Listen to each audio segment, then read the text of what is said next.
फरवरी 2023 के मासिक राशिफल के अनुसार धनु राशि के जातकों के लिए यह महीना कुछ हद तक फलदायी रहेगा।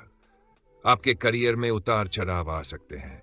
व्यवसाय से जुड़े लोग अपने मनोभावों पर नियंत्रण रखकर अपने कार्य क्षेत्र में प्रगति कर सकते हैं।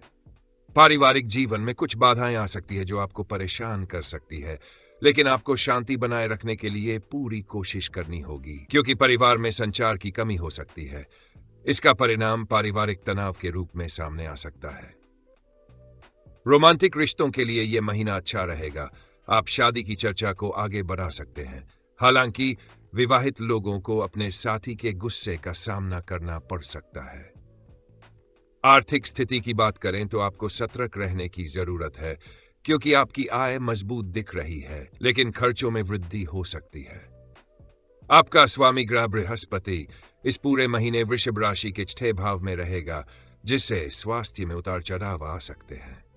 छात्रों को सफलता प्राप्त करने के लिए कड़ी मेहनत करनी होगी।